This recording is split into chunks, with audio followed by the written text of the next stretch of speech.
Hello, everyone. Welcome back. It's been a while to another edition of the Chichester Chats. It's me. It's Lilith Hellfire, and of course, the man himself, drone operator to the stars, Mr. DG Chichester. Hello, sir.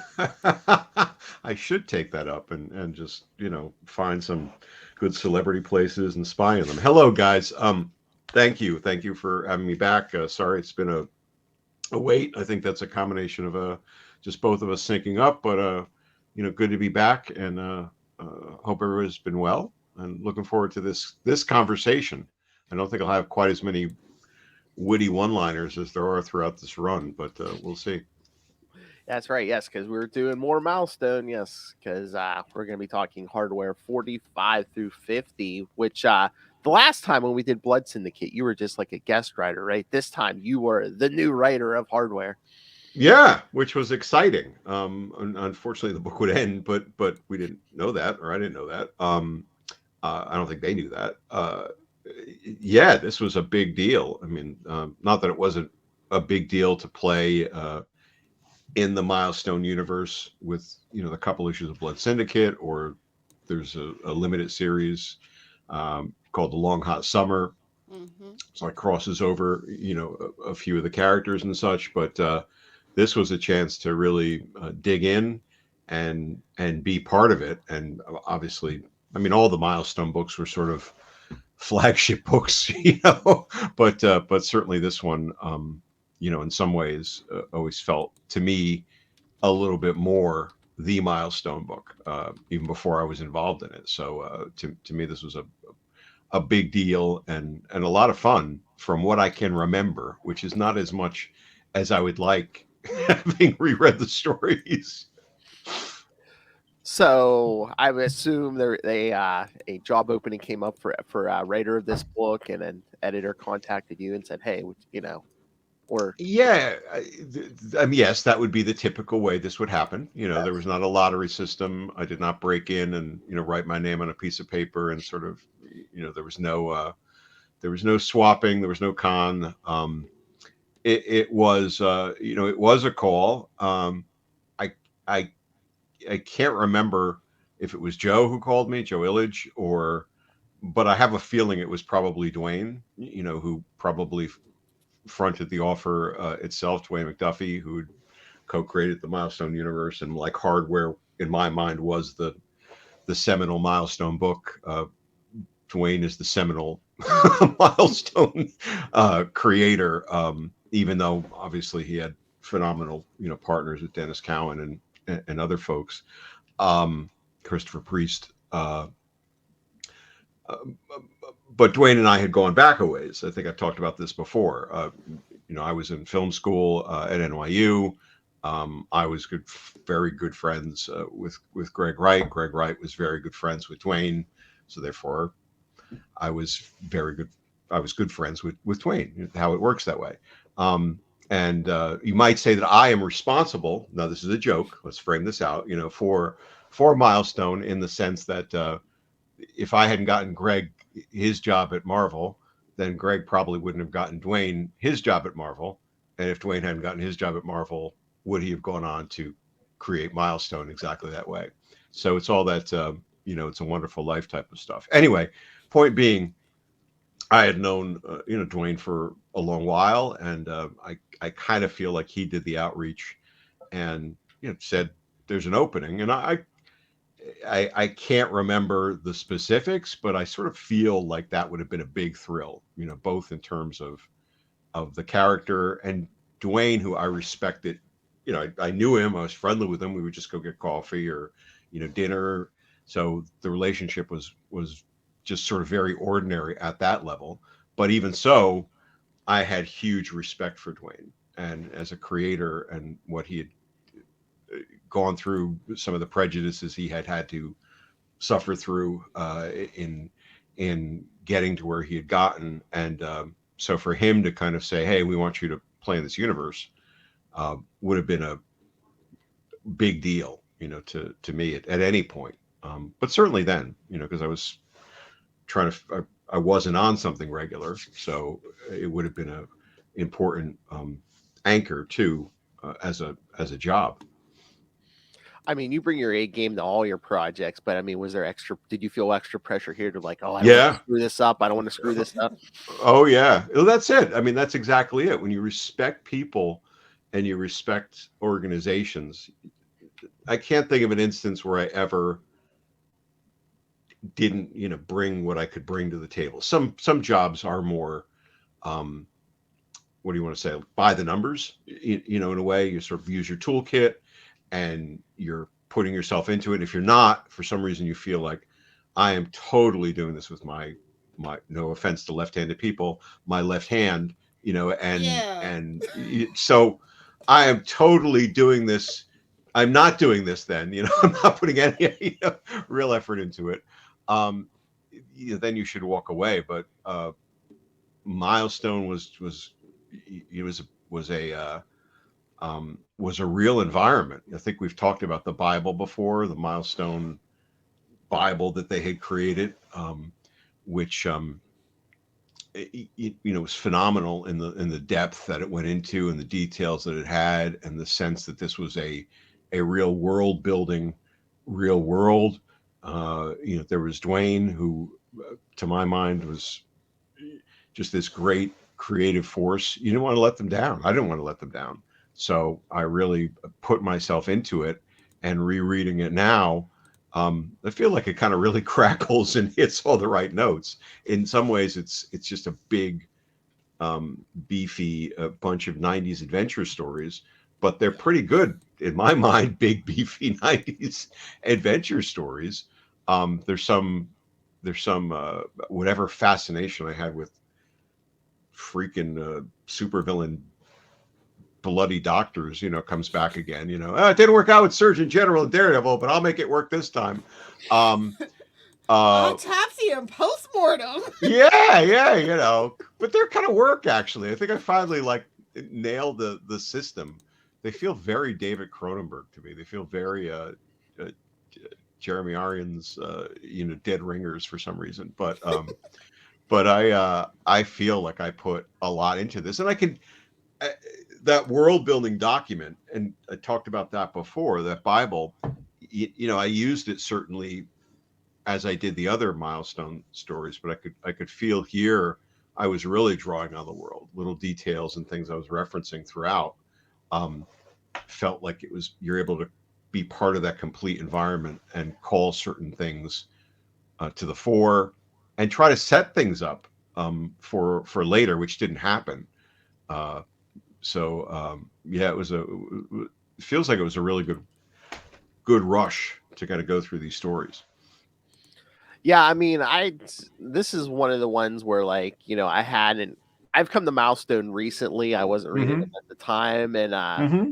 yeah, I love these stories, and I was able to jump into this. I didn't feel lost. You explained it Mm-hmm. pretty quickly what's been going on, and I just knowing you, I could just imagine, the Chichester fouls getting pulled out, all the current tech on the market. Yeah. Like, what can I do? What can I use? What can I Well, yeah, I create? mean, that's Create from? hardware.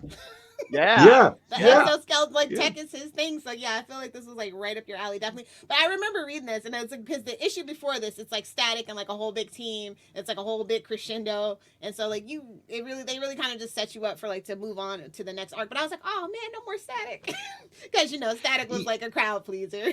Right. And I do play with him a little bit in that one Yeah, down the scene, and line. he gets referenced. Again. I, this is again one where I can't pull the knowledge base, if there was of what I was given and what I kind of came up with.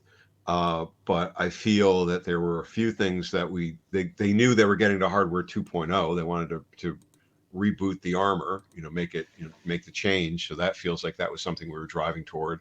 And I think the whole Alva Edwin um, construct uh, uh, may have been something that they, was part of it. If they didn't suggest it outright, was part of a kind of a group think. I don't think I would have done that totally A on good my old own. Thomas Edison reference. Gotta love it. Exactly, but but there's there's a lot of the tech thing in there, and I think that maybe that was also part of Dwayne's. I'm going to put it on Dwayne. I could talk to Joe, and Joe could say, "No, I hired you." Dwayne had nothing to do with it, which might have been it too. But I think that I was semi-known for being a little bit ahead of the tech curve, and that being a big interest of mine as well.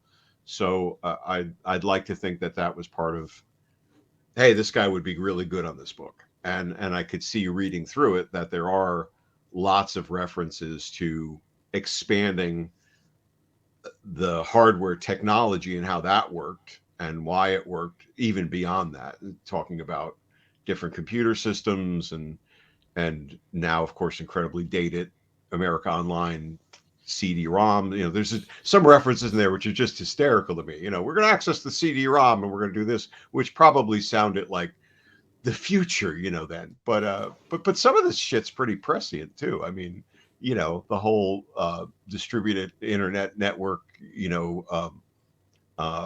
file system for the Edwin construct. He distributes himself DG across Chichester multiple nodes. torrenting. Yeah, yeah. But that's probably what I was reading about, right? Or I was probably doing, a lot of that. Yeah. Yeah. Music files, torrents, and saying, all right, let's apply it to this. And probably 50% of the readers were like, what the hell is this shit? But now you sort of read it and it's like on the back of a cereal box. Like, no, it's exactly. But yeah, I did love that reference. Yeah, kids, they used to mail you internet. Yeah, I know. Yeah. Like, okay, Grandma, let's get you back to the nursing home. They're fun characters. Yeah, I think that's also I do think I was firing on some pretty good cylinders here. So I'll pat myself on the back for that. This is surprisingly, I had no negative Paul on this going into it, as I often do, and I read through it and I'm like, okay, aside from maybe one too many one-liners, I really think this works really well. But I think it's a credit to, and obviously part of my research would have been reading or rereading as much of the surrounding world and the issues to kind of get into this. Everybody's kind of that one-liner, especially like Static, Icons. So that was a fun scene. That's just the thing. That's the gag of it all. But there's a big cast of characters, and it feels like it was very easy to navigate them. Hard company. His cover company has a pretty big supporting cast. His girlfriend, his mom and dad. There's so many different characters that are part of his world, and sometimes they're in so many scenes together. But somehow I feel like I navigated it pretty well, and everybody had their moments and their little bits of personality, as opposed to, no, I'm going to go focus on loner character, and I don't have to worry about that. This was so refreshing because modern comics, Phil and I talk about this all the time. Side characters gone. If you're in the rogues gallery, your toys don't sell. You're not here. No Shocker. No Scorpion. Right. Yeah, it's all it seems Dr. Octopus and the Lizard all the time. A lot of modern comics, it seems like the supporting cast have fallen by the wayside, or it's like, we might get even Lois and Jimmy. I'm just saying, it's a trend, unfortunately. Yeah. I think there's a push from some folks I talk to. It's like get the character in the suit or whatever as quickly as possible, and then focus on that. That's what people are here for. So therefore, there's not that. The supporting cast isn't as interesting to have and I'm saying this with big air quotes, isn't as interesting to have in the scene as, no, let's have Captain X stand in the scene with 4 other costume characters, and then they're all having a dialogue. Okay. But they're probably having a dialogue about going to break in someplace or break some heads or do whatever it is a bunch of costume characters are going to do. And it seems like too a lot of times now writers don't have time to flesh out the supporting cast, because most a lot of these books they'll reboot them after a year, and then when they reboot a new writer, it's like remember back in the 90s, guys like Grunwald and Peter David were getting like 10-year runs. Like the big long run now, you're lucky. True. Like, It's Al 25 Ewing issues. It's the big long run. True. Like 2 to 4 years is a huge run now. That's Set true. the standard. And I don't know the inside track on all that. Clearly, again, I could call Joe Illidge and maybe he would tell me, but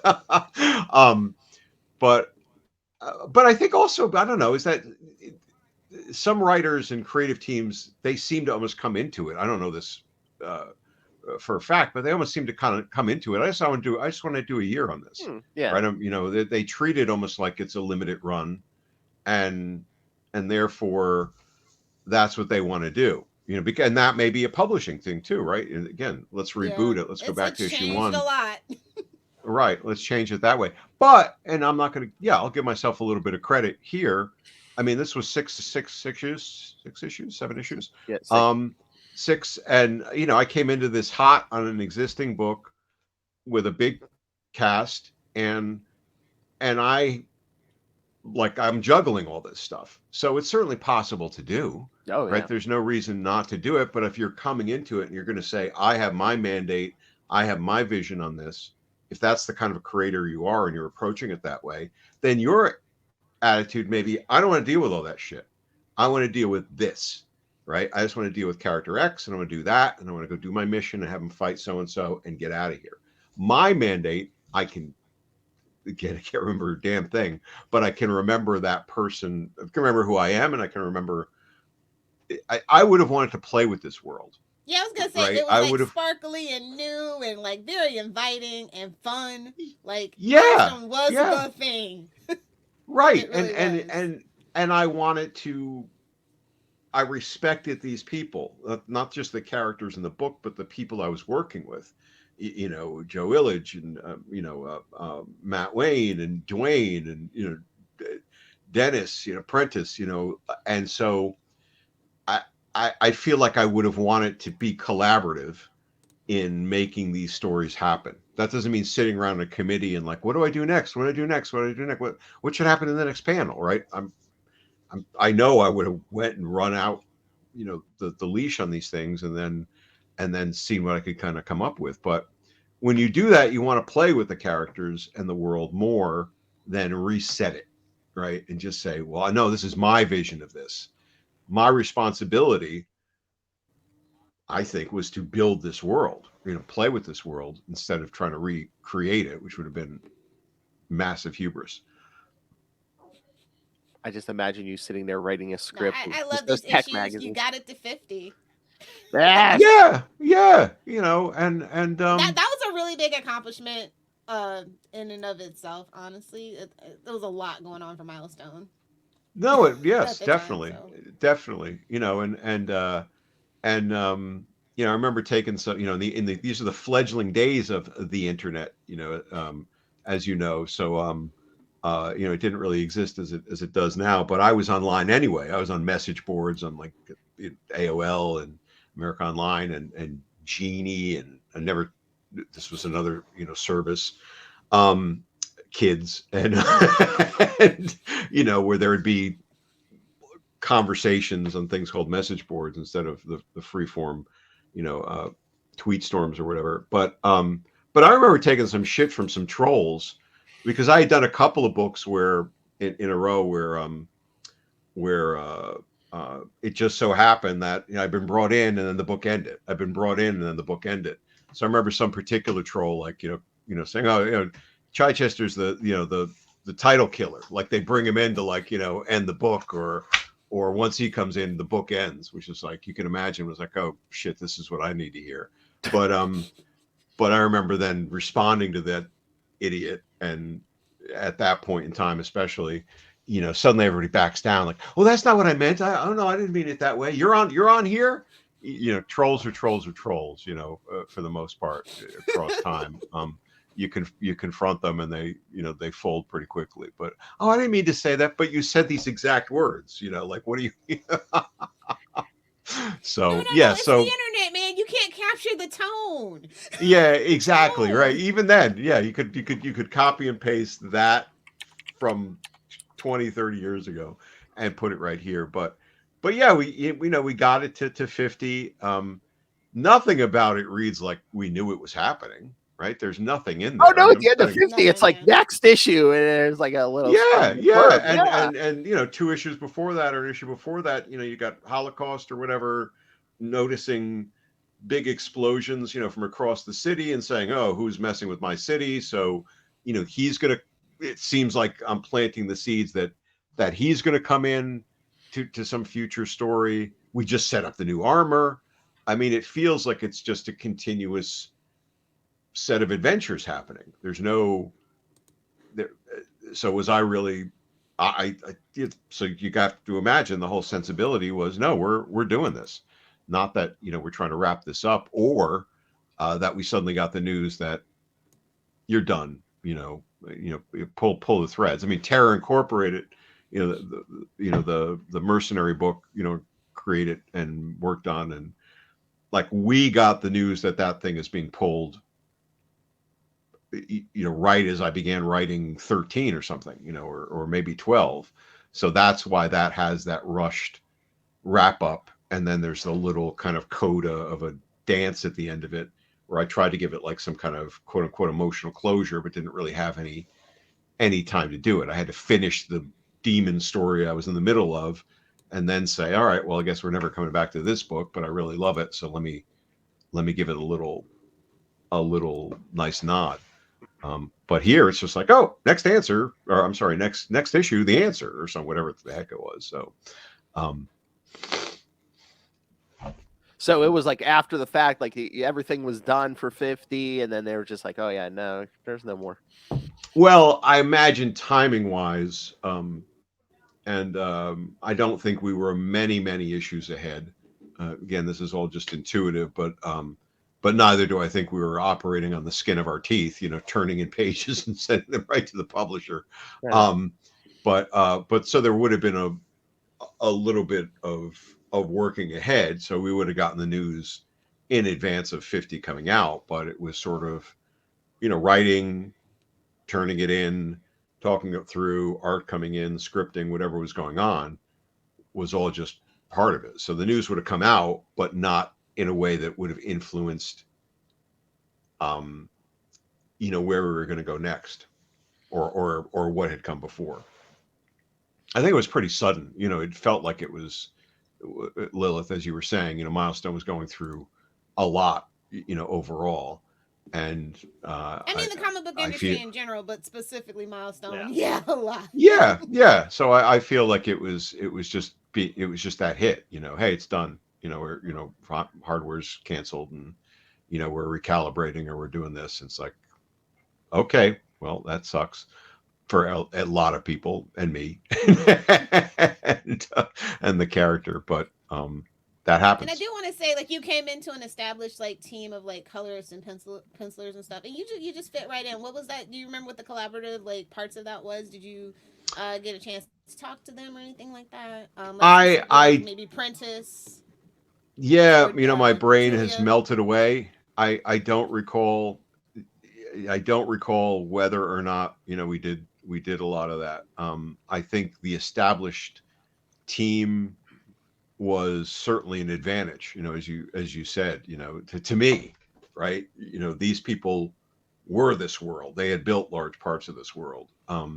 So I think I would have felt very much uh, in safe hands in terms of if I come up with something here, they're going to make sure it feels like it's the world, right? And call me on things probably if I do it wrong, you know, as well. Like he'd never do that, or that doesn't work. I mean, editorially, they're going to do that too. Um, but I don't recall a lot of that, and that could be partly a bad memory, you know, over times, or it could just be an also bad It was behavior. just a Not smooth. Yeah, you know, it's just well, I kind of pride myself on trying to be, and you know, being a collaborative, you know, person and wanting to interface and interconnect with the artists and work together on things. Um, I could also be hyper efficient and just like sit down and let me write a bunch of stuff. You know, let me get going and we'll catch up later, and instead not catching up as much as I would have wanted to on certain things. So I feel like I may not have really connected with with the extended team along that way. But I feel like I was working very closely with the editorial team um, because they were quote unquote in control of this world a little bit more directly. Again, as a new reader of it, I mean, it seemed like everyone was firing on all cylinders, and everything worked for me. The writing, the art. Yeah, the Again, like I transition said, was smooth, not even yeah. noticeable, honestly. Yeah, I thank you. I credit that again to the Milestone world and the effectiveness of the stories that came before, because reading through it, I think I clearly brought my own sense of style and intent of language and everything else to the book, and my love of 90s one-liners again. So I don't think there's a scene where it's not like, you know somebody doesn't pay off something with some quip or whatever. um just minor characters. Here's the mailman. Oh, he's got a clever line. But um but I think, when you read enough good stuff that's part of a world, you you you could absorb that. You do that like a bit of a sponge, and you get yourself into the zone. One of the best writer tricks, I think, I read it early on, or I absorbed it early on, and it really helped me in marketing when I worked in that, and I had to write like really obscure things. Was, you take something that you want to be like, and you just retype it. Do I want to write a horror story? So I'm just gonna type 10 pages of Stephen King, out. In marketing, I had to write stuff for IBM. I would take their established research papers or whatever, and I would type 5 pages of the research paper, and I think it gets you in the zone, right? It creates like this muscle memory of tonal approach and the rhythms of it, and I think you get the same thing from good reading of comics, knowing that you're going to enter into this world. Like, that's the way that they kind of interact, right? That's the rhythm. That's how he's plays things out. I mean, I, again, I'm patting myself on the back with these more than I think I ever have, just because I had such a fun read. You guys know I beat myself up on it, but even the scene with um Icon, where he's like, in the library, and the characters are so different in certain ways, and I had never written that character before, but I felt like I was able to pick up on his tone and his rhythm pretty well, at least for me, and just reading it, and and so you sort of you can smoothly integrate into that when you've got really good things to draw from, that like they were real characters, right? They had rhythms and history that I could pull from, it feels like, as opposed to, oh, it's just generic Supermanish guy, or generic, metal guy, or whatever it is. No, I mean, it's funny you say that, because I mean, it reminded me in such a good way of like the Iron Man stuff of this era, where it's basically Mm-hmm. like a good. I mean, that stuff. It just reminds me of a good Iron Man story is like not only where you're working on the characters, but it's like, okay, how can I add something new to the like technological Right. side of it? So, yeah, well, how can I put my stamp on that? Because they all the good writers of Iron Man, it's like, okay, here's the thing I added to his arsenal. Mm-hmm. Or, yeah, Mm-hmm. because I think Mm-hmm. because he's been in the news recently, unfortunately for not good Len Kaminsky, Oh, wow. Yeah. I mean, Len throw that out Ireland, here. yeah, Yeah. Yeah. If you guys are listening, Len Kaminsky, phenomenal writer, from that era, yeah. my era, a little bit longer, just one of the most blistering imaginations you could imagine. War Machine created, Mhm. Morbius on the Midnight Suns, host of other things, bad health problems, and kind of getting screwed over at a care center. And so, if you guys are listening, or you guys want to put this in the show notes, I'll send it to you afterwards. There's a GoFundMe to try to get him out from under this health debt that he's in. But he could really use some help.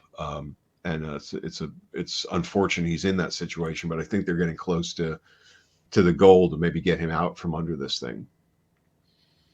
But he contributed, I mean, tremendous things to that character. And if you guys are big fans of listeners, if you're big fans of War Machine, the Hulkbuster armor, those type of things, like Len's the guy who introduced those to the Iron Man universe. Yeah. So yeah, kids, definitely check the show notes. I'll put that in the show notes. Yeah.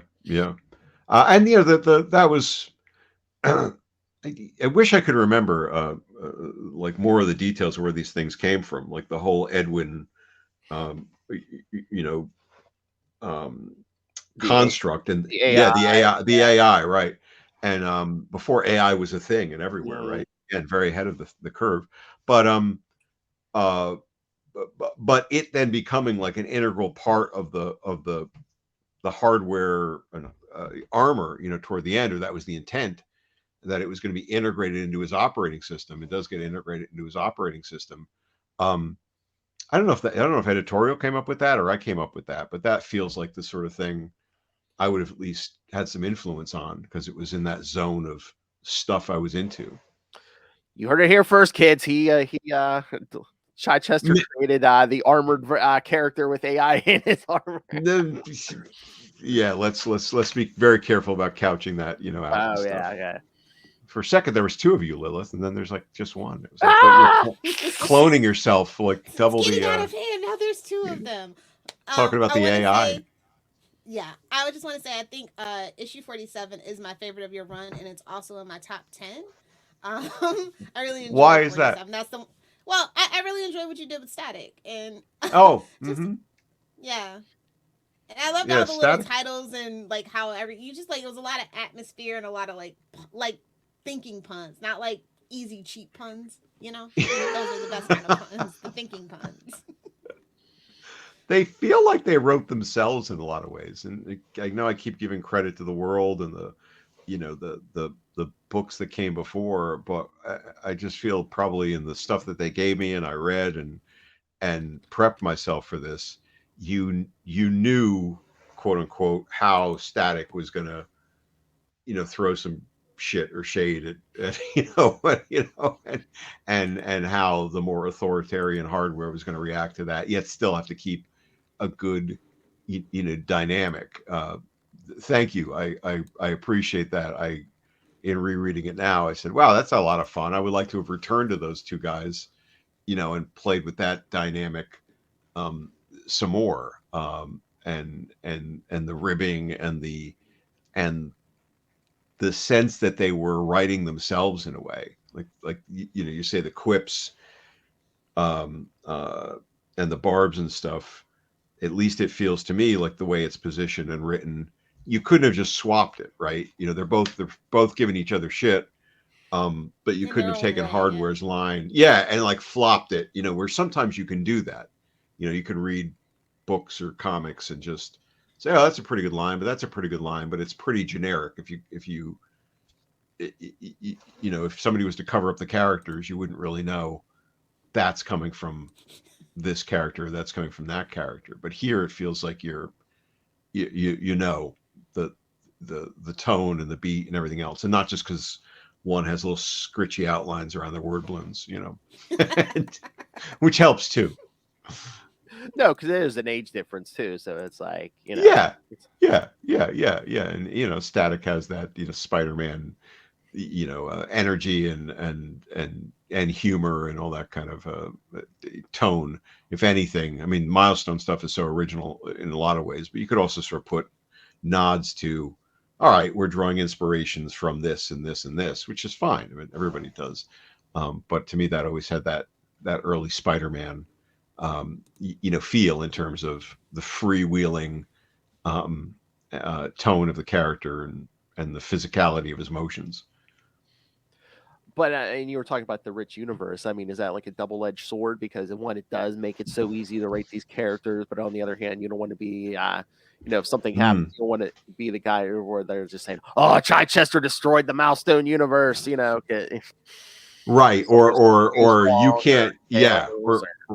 Yeah, no, that's a great point. Or you can't do that because Maple Street only runs 2 miles, in that direction, and then it turns, into Elm, and you can't.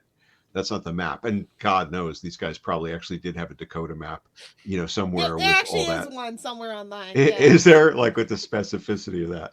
But no, I never got any of that. I mean, I certainly didn't get.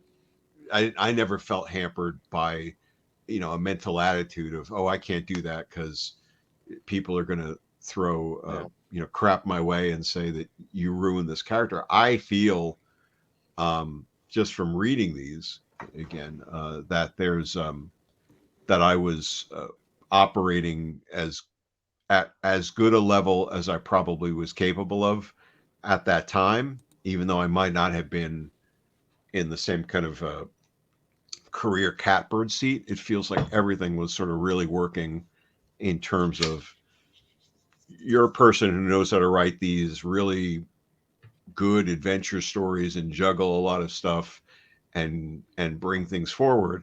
Again, I'm patting myself on the back. It must be the coffee this morning. But and so those skills seem very much in operation here in the way that it was like, I'm just going to keep doing what I'm good at.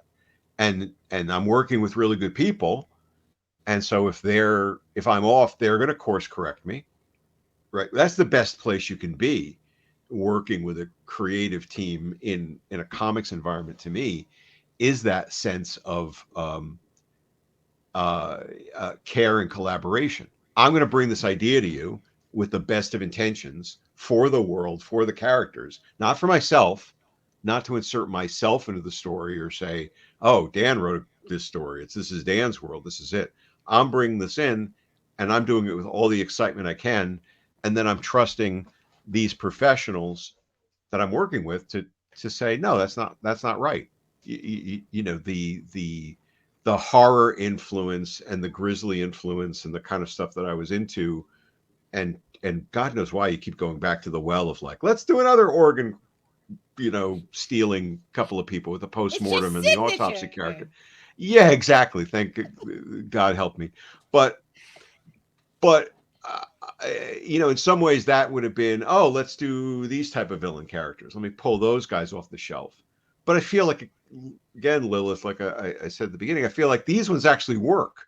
Like Surgeon General Yeah. never quite worked for me. They were, she was a half-baked character, and we never came back to her. But these guys were pretty good. They had a vibe, they had a thing, and if they didn't work, I think the editorial team would have said, Joe, and probably did. He probably did something, and he probably said, "Why don't you do it this way, or cover this off?" And and the fact they kind of come back a little bit later, the tyrant character, brings them back around as his hench things or lapdogs or whatever you want to call them.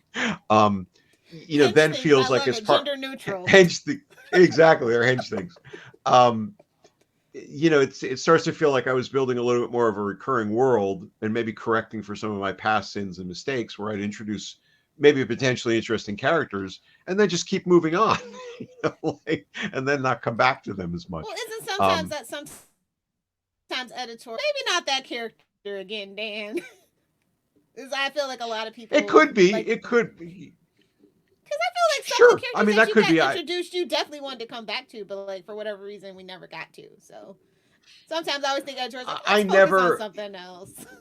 Yeah, I think I've said before, and I'll say it again. I feel for the most part, I was really fortunate with the editors I worked with, and So and I got was nothing. trying not to blame you then. Oh. No, blame me. No, blame me. I will take the blame for most things like that, and I think that was, in the rush of the month to month books, you're telling certain stories, and maybe my mindset was, oh, I have to kind of keep coming up with something new versus being able to return to this and play this out more. And I don't know why I feel that way, because you can look at other creators, and sometimes they, they'll mull around with the same villain or character for a year plus, right? They keep doing that dynamic. And if I had to go back, maybe I would do that more, instead of here introduce like this whole group of people, and then what do you do with it, right? You sort of, or I decimate them to such a point that they can't return. Well, I look that's back at always like fun. yeah, but I look back at the snake root stuff from Daredevil. I introduced this whole hyper level of the hand. These additional ninja ish characters, and while I did come back to them in Elektra, it feels like they were pretty good characters. They felt like they had rich history. They did, in my mind, but I sort of either didn't come back to them enough, or I let them, or I killed them, and then I was fired. So you couldn't really come back to them after that. But I mean, but I take the blame for most of that, for not All right, not fine. playing it out. Blame DJ. No, I mean, It's too many ideas. You keep wanting to add more characters. you do want to add characters, and you want to sort of build things up. I mean, here though, I felt, coming back to hardware, because we go off on another character, detour pretty easily. But I felt like here I was building stuff up. I was playing things out. And that, again, maybe because you're part of a very clearly defined world, in a lot of ways. While it was expanding and becoming more expansive, the roots of it were still very visible. You're 50 issues in on hardware, but it's less amorphous than however many years it was of the Marvel universe at that point, which was like, yes, there's a history here. Yes, there's this, but it's so weird and so broad that it is what you make of it. So this may have felt like a little closer to the origin point for me. And that meant I wanted to kind of stay locked in and aligned to my building of it. That's intuitively how it seems to me, but it could just could just as easily have been Joe just giving me like, here, you're gonna do exactly this. No, I don't feel that way at all. But Oh, I did want to mention this was the perfect time to be talking about hardware and just the Milestone universe in general, because this week New Talent Showcase featuring the Milestone Initiative did come out, where they gave us stories. Yeah. Oh it's man, I gotta showcase, go find but it. it's the Milestone. Yeah, it's really good. It's 12 new writers. Um, and they all seem like they've read Milestone before, probably heavily influenced, and so it was really cool to read and see. So Oh, I gotta get. Is I that one really big cool. collection, or is it like it's 12 stories with so, 12 new writers. Okay, in one volume. Is that what they did? Volume, Or yeah, I gotta go get that. I kept seeing some of them, doing some social where they were giving props to some of the people they'd worked with, saying, hey, this is going to be my first story or whatever, and I worked with so and so as sort of a mentor on this, and so I've been looking forward to that. So I got to go check that out. What a great idea! I can't believe they brought back New Talent Showcase. I was like, it's been so long. I used to collect those back in the day, so I was so excited to see that back. And then it was Milestone on top of it. I was like, yes. Yeah, such a great initiative, literally, and such an exciting way to kind remembering Milestone exists. Well, I think they've gotten not as much as they should, but I think there's been more of a boost with the relaunch of certain things, and there was a couple of documentaries that sort of put the spotlight on them more in the last year and a half or so. So they deserve everything they can get out of this. Well, it seems too. I mean, comics specifically, but like pop culture in general, it seems like people, like all these companies, are going to the '90s and just reboot stuff and do remakes and stuff. And well, I think also in terms of Milestone, specifically, it's an, and this is more as a fan and a reader, that there's an unrealized. Yeah. There's an unrealized potential to that, Oh, yeah. right? When things got cut off at a certain point, both as a line, oh, okay, and then we'll integrate this character in here, or we'll sort of use it here. And clearly Milestone had certain things that took off more, like the static animated show and things like that. As a world, right? It almost, to use a comics analogy, right? It almost got put in a bottle Mm-hmm. and preserved in this space where, all right, well, what happened to all that? So now if it can become a shiny object, as it and all of these stories that it was still on the cusp of telling could now be told in a bigger way. um more credit to them if they could make that happen. And maybe there's I'm sure there's smart people involved with this. uh, uh, uh Dennis alone. But there's got to be some PR and advantageous angle on this of, well, if you're tired of those types of superheroes, here we've got superheroes of color, we've got a whole different diversity, whole different way of looking at it, right? If you're tired of that stuff, and people are talking about, especially in the movies, right, superhero fatigue. More so because in my mind, some of the things just aren't as well done as they might have been. But you could just play that angle, and say, look, here's a whole different um, background, whole different set of characters with this. Of course, they're much more than that, but that could be the The whatever, angle, the yeah. tease, the angle that pulls people in, and that's all you need. If you've got good stuff behind it, then Yeah. people are going to come to it for the angle. And then once they come to it for that, then they're going to appreciate all this stuff and all of that unrealized potential of that world, right? Which is Yeah. just I'm excited, vibrating. but trepidate. I have a little bit of trepidation, but I'm excited because, like I said, the Eh, showcase was really good, and it's looking like they Right. want to expand the world. They do have all those resources still that they still want to be true to that universe, and Yeah. there's Yeah. still other people around, even though Dwayne's gone. We still have the other people, and I hope that they can just live up to that. That's all. Right. What are you trepidatious about? The sense the that the the wokeness of it all. Like, I don't want them to do that angle because they tried that angle with the multiversity thing that they were doing for a while, and they got a lot of criticism.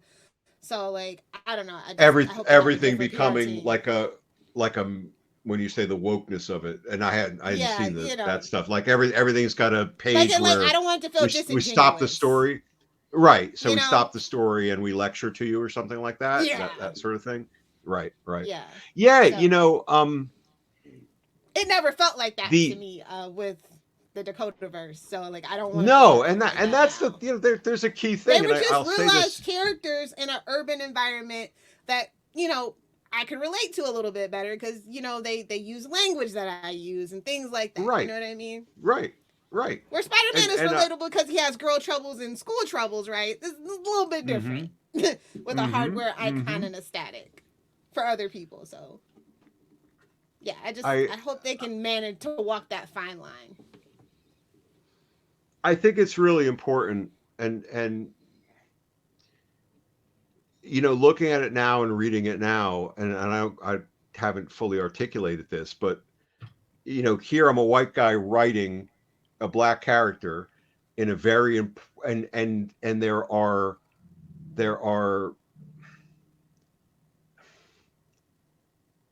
there are important things about the character and the world he's in that need to be continuously represented, which is part of what Dakota and Milestone was about. I'm not going to say that I did it as well as somebody who lives that world, but I felt like the world gave me enough tools to be able to, like, not disrespect it and still be able to represent that is part of what this is. These stories and the reason this character is is is is fueled by uh, um, more aggression in the term of hardware and more calculation in the term of icon or whatever. It's sort of built in, right? It's built Yeah. in, and if you tell the stories with that in mind, you can still get, excuse the air quotes again, agenda out there, and stories should have an agenda. Stories should have a point of view. Stories should be about something and not just like, oh, let's run around and blow things up, for 20 pages. But the when you make it a mandate to say something, then you've stepped outside the character, right? Yep. So I don't know if that's what you meant by the wokeness of it when you see those. Like just some of the other trends around things. It's like that was just never Dakotaverse. Like you just understood from the environment what they were in and the color of their skin and things that were going on and still going on. So it's just kind of like that whole amalgamation of the situation where what's understood doesn't need to be said out loud, I guess, kind of thing. Right. I mean, and certain people who are either ignorant or outright racist are going to attack these type of books regardless, and just like, look at the Little Mermaid. They had to stop rating it because it was just like, for Christ's sake. I mean, insane. It's literally the same story, guys. She gave up her voice, and it's a mermaid. Yeah. It's a mermaid. That's like those same people who freak out. They're like, "Oh, black Santa Claus! No, Santa Claus is white," and it's like, really? Right. But here, they're going to attack it anyway.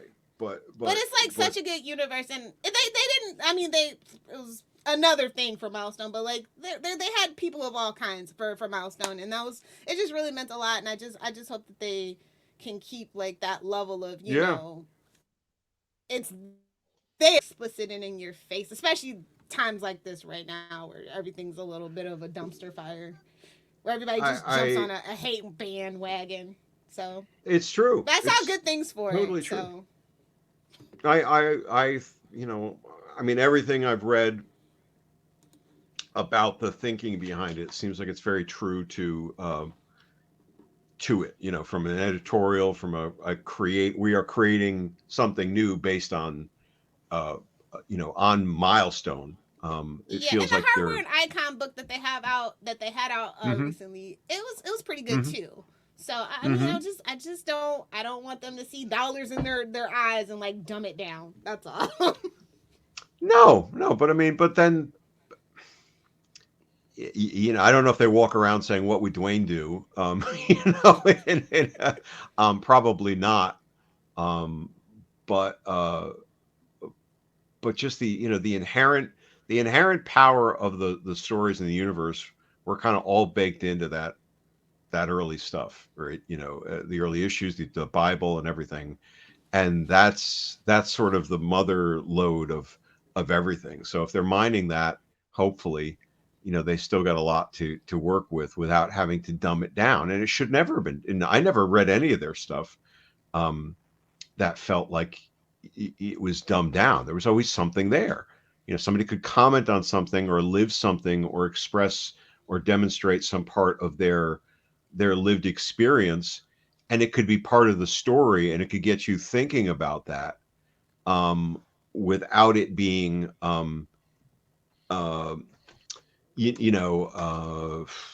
me lecture this, right? What do they call it? After school special? Yeah. Although there were some very good after school specials, let's be fair. But not the 90s. Not in the 90s.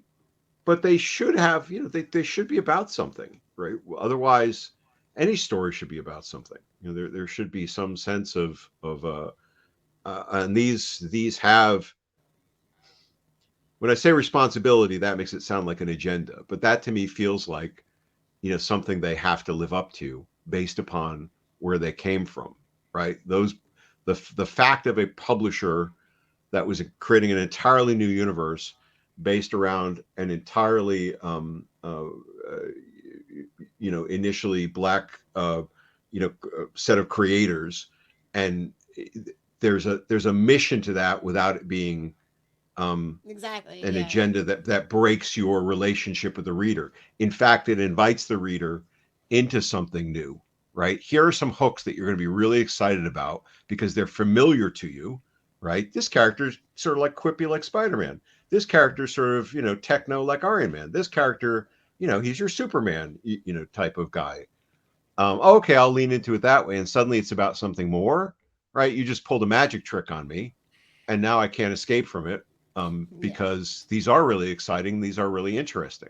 So that's sort of like the beautiful, it's a beautiful like combination of all those talents who came together and hopefully are still at work either directly or this new crew is being infused with that same thing. Um, remains to be seen, but I have high hopes for it. But Me yeah, too. I wanted to get both of your opinions on this because Lil Mm-hmm. is such a super fan, and you did work on the books. Because I think they tried to do this around like the late 2000s. Should the Milestone characters be integrated into the larger DC universe, or should they stay in their own little bubble? Some characters work in the larger universe while others don't. My fangirl be get integrated into the DC universe. It's just a matter of like the team behind it and their passion for it. Mm-hmm. I guess is whether it'll work or Mm-hmm. not. But like Static, I Uh, thought totally could have, really should have, and they just kind of flubbed that one for whatever reason. So, and um, Midnighter and things like that, Yeah. kind of work. I would have loved to see like a Red Hood crossover with them. Like the characters are so similar, but yet they would have like this kind of unique dynamic that they just kind of missed the boat on at the time. I don't think they really tried that hard to make from everything that I've researched and heard. So, but Mhm. it mm-hmm. can be done. But there's certain characters like Hardware he could totally give a lot of these DC characters a run for their money, Oh yeah. and it would shake up the Justice League for sure if they ever wanted to. Next, that's what I because it seemed like in the late 2000s, like they were trying to like was it Icon was showing up in like an issue or two of Yeah. Justice League. It seemed like they were trying to do that, and then all of a sudden nothing came of it. I don't know if the New 52 is to blame Well, for it that was or what. probably legal reasons. Um, Uh, yeah, But doesn't it's been a DC long have going a for a Milestone. Like yeah? they were kind of like I arguing back and forth at the time. I guess right, when you read the right. articles, allegedly, I guess we should Yep. say, but yeah. But I think that's why it fell apart for so long and got put into a black hole. Um, I'm just glad to see it come out of the black hole on the other side. Is all. I I haven't seen the places where they've I'm aware of when they tried to integrate it. I haven't read any of those stories, but Lilith, the fact you use the words kind of and flubbed doesn't give me like a lot of excitement or faith in that kind of approach. I mean, you can make almost anything quote unquote work with a crowbar and a good set of spackle to kind of smooth over the edges, but that kind of stuff to me feels more like a land grab, of, well, we have the rights to do this, so why don't we just do it to make use of it? Otherwise it's just sitting on the shelf. It's like the Watchmen stuff. Let's bring Yeah. in Dr. Manhattan, let's bring in Icon, let's bring in Hardware. And then what you've got, maybe you've got a team that is genuinely excited about using Hardware in the Justice League. Okay, maybe they're like, they see it.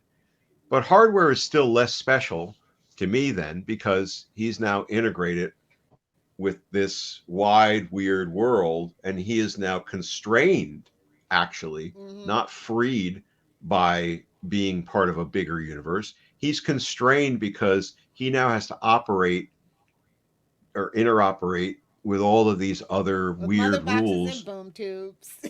which really doesn't apply to him, right? Yep. And when you've got this fully formed thing over here, which has its, I'll say, agenda of being a type of books and representing certain things and telling certain adventures over here, and it's pretty fully realized, kids. It's not, like a It really is. like a thin veneer. What do you get? You're just gaining. I mean, the Watchmen stuff to me was embarrassing in a way. I read a couple of issues of, Joker hanging out with Dr. Manhattan or something. I don't know what it was, but it's sort of like, what kind of convoluted lunacy is this? It's like when you're sort of interested in reading something and in my experience, it's like, oh, I haven't read this book in a while. And I go to Wikipedia to try to catch up. And it's a 90, screen long thing of you know, and then the Ghost Rider found out he was actually part of the universal spirit of the cosmic entity. But then, you know, it's like you lost me at that. You lost me at the first period, and What's that double-edged sword though, right? And then like them potentially not fully actuating the character and making him interesting and wanting to go check out the universe. right, I guess. right. Well, that's it, right? That's and applied more specifically to. I mean, the Watchmen stuff was just a land grab. We have these. We are going to use them. Whatever everybody else thinks, F you. You know, to me, in a lot of ways, you know, it's their right to do it. But why not do? You know, if you're going to do it. Somehow build that world out more. If you guys watch the HBO Watchmen show, which at first I wasn't too keen on, but after a couple episodes, I felt like, man, this is sort of like feeling really like it's of the world, but in a different way. For me, at least, I really enjoyed it a lot. Oh yeah. But as opposed to drawing it into this other big pantheon of characters, I just feel Milestone. It's not precious, but you're kind of munging it up. It's either fan fiction of like, yeah, I'd really love to use hardware in the Justice League, or you're going to get creators who are like, I don't want to play with that character. I want to play with Green Lantern. I don't, you know, I'm gonna, you know, like you said, it's gonna shift over really quickly to some new creative group, and that person is just going to shunt it off to the side and not treat it as if he has the weight and potential that he has. So that's you know, the right hands I can easily be proven wrong, but I think in those instances you're probably going to have a lot more of the downside of that that combination than the upside on it. Like I said, the Horror and Icon book is just kind of set in the Dakotaverse and not really anywhere else, and that's why it worked for me. The more recent one that they did. So. Are they planning on doing integration with the DC stuff? There. Is that like the plan? Here and there, yeah, but I don't. I think they just want to do the full on Dakotaverse, and I don't know if they think that it's like monetarily feasible, but like it is clearly it is. Yeah, but you know they have that whole new management and things, so we just kind of we've been kind of on tenterhooks at this point for a while. Right. I mean, you'll probably see, in my guess, would be you're probably going to see more of the combinations and integrations because, from a monetary point of view, somebody at DC or somebody at Warner's is just going to say, you know, well, yeah, that looks really great, and those guys do really great work, but if they were with whatever, you know, Flash, you know, Flash can do it, right? There's a multiverse. He can run right into the Dakota universe and then like back again, and then that's our bridge. Let's do that. He put the salt in the wound, didn't he? You know, we're not going to call it Flashpoint. We're going to call it Dakota Point, and then don't manifest that, DJ. Flashpoint, Dakota City. Exactly, like subtitle, right? Yeah. And Dawn of the Dakotaverse, great guys. But again, you're just sort of like, all right, well then you're sort of also, I think you're getting more attention, right? There's a hook. People, and people will. I would never look at Milestone books, but I'll look at a Flash book, and now Flash is in this book. Well, maybe this is worth my time. That will happen, right? That's great. But you are also, to my mind, disintegrating the specialness of this other book and characters because you're saying they don't matter unless the Flash is there. They don't matter unless Superman's there. They don't matter unless Batman visits Dakota City or something like that. That's what you're saying. That reminds me of the Naomi conundrum, right? What's that? Like, oh, she lives in a Naomi, you know, by Peter David and Michael Bendis, and it's like, you know, she's kind of like, she lives in like a flyover state, and it's kind of like very vague, and then like she gets integrated, and it's just like I kind of wanted to explore her world more before she got integrated into the DC universe. It's just like, oh man. Yeah, it's that fine balance. Right. Like it's such a big business now, and it's so not personal anymore. You know. Well, that's it. And somebody's going to say, "Well, we have these characters. what can we get out of them? How do we mine them as quickly as possible? Where's And the? I mean, the only thing that would be good for me is the toys. Like, I would love a hardware and icon play set. Yeah, I mean, Preferably a McFarlane set. I was gonna say, yeah, get McFarlane on it, right away, and get one of those like hyper That would be detailed. the only upside, but like story wise for me, I don't think it would be an upside. But I would love merch, and I think that's the only way we'll get merch, unfortunately. I mean, you've talked about it before, Dan. I mean, I think even more modern, they feel this more and more. Because it used to be you could write a well told story, a thoughtful story, but now it seems like more and more. I know it was back then, but even more now, it's like, well, what kind of big event can you give us? Yeah, I was Or, gonna say, where's what the can you? crossover, Yeah. guys? Right. Well, that's it. That's the bigger entity. If Milestone was part of a smaller publisher, then it would have the problems of being part of a smaller publisher, but it could stand on its own more in a way. But because it's part of this big entity, and whatever the deals and not deals were, it seems to me DC and Warner's has enough hooks into Milestone that they're not going off on their own, right? So somebody is saying, well, how do we take advantage of these characters? How do we do it? If you got some smart energy behind it, you're going to do some really committed standalone prestige HBO Watchmen like type of approach.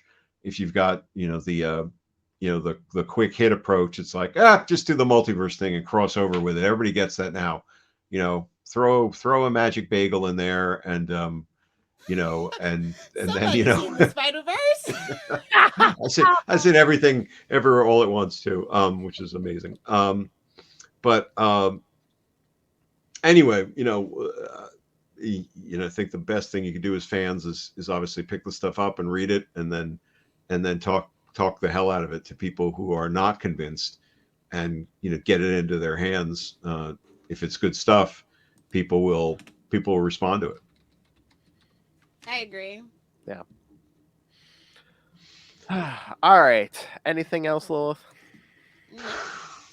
All right. So. I want to pat DG on the back just one more time. No, really, yeah. Honestly, it was so good, and I love that you weren't beating yourself up about it because it was really good. Like I said, it was like Thank a smooth you. transition. And again, I was literally reading it with my dad at the time. And again, Milestone means a lot to me. So yeah. Thank you, Lilith. That means a lot. Really, that's why it works so well. Longtime fan, she loves it. I mean, I come to it newer. I loved it, so it works for everybody. So. Yeah. And it worked for me. And I wrote it, but to me it's like, oh wow, it's like, no, thank you for this one. This one was a really good trip, on all levels.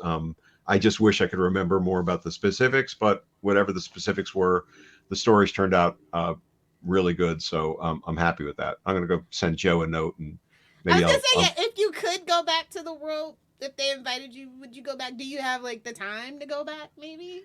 Oh, I would love to go back. I would manifest that before I'd manifest, Dakota Point. Yeah, I mean, these are great characters. It's a great world. I mean, I think they have many terrific creators working on this. So those are the folks they should and are focusing on. But if there was never an opportunity to go play with this world again, I would embrace that. Is there another character you want to do, or would you want to go back to hardware or like a team book, or?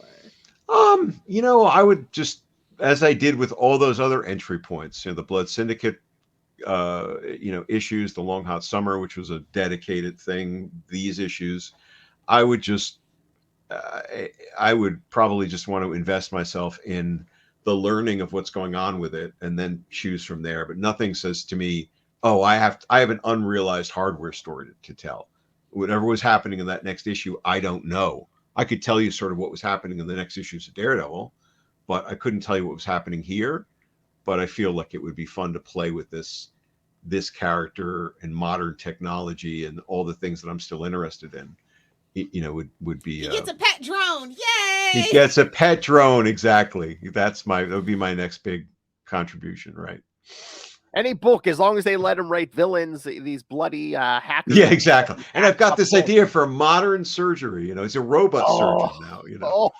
Oh, now we're doubling down. All right, this is a good time to end the show. Oh, there's the promo piece. The return of comics legend DG Chichester to comics. Bring it back. Bring it back around. The fans demand it. All right. So, yes, thank you, sir, so much. All right, next time I'm thinking Yeah. in honor because Secret Invasion, that show's coming soon here with Sam Yes. Jackson.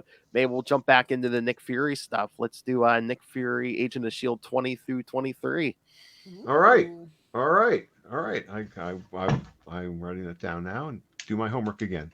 All right, guys. Listen, thank you again, folks who are listening still. It's been a longer episode. The newsletter, and you got. I know Ex- you have you have a new project coming up. Yep. Promote it. Yep. Read the newsletter, storymaze.substack.com. Started to tease out this new project there. Next episode of this, we will definitely have more detail on that. I can talk it up, at least show you guys some stuff. A lot of stuff is coming together on that front. And then if you're in the Connecticut northeastern area, I think I'm ahead of this a little time. We can talk, but anyway, I'll be at Mohegan Suns for Terrificon at the end of July. We can talk that up probably next episode before it happens. But just as a kind of a thinking there, I'll be there Saturday and Sunday. So folks want to come by and say hi, that would be fun. Oh yeah, just like 2 or 3 weeks ago. Terrificon again? We're back. It's been that long. Been that long. Yeah, a few weeks ago, I was talking to Ann Nocenti, and she was telling me what a fun time you guys had. Yeah, Richmond. It was such a great time. It was such a great time. Great seeing her. Great seeing John Romita Jr. We were sort of like all like in an L shape. She was right across from me. John was just up there. So it was like this little mini Daredevil reunion. And did she tell you about the Charlie Cox? It's a bit off you. Yeah. That was fun. That was fun. And we're all like standing there like, he doesn't even know who the hell we are. But he was so nice. He was so nice. Such a great guy. It was a lot of fun just talking that and listening to them. We could have a whole discussion around that. So we'll pick that up. Pick that up next time. Okay. All right. So yes, thank you, sir, once again for your time. We enjoy this every time, and thank you, guys. Yes, it's a lot of fun. This is a great world to go back to. I really appreciate the invitation and the opportunity. You guys stay well. I do. Thank you, sir. All right. Take care now. Bye-bye. Bye.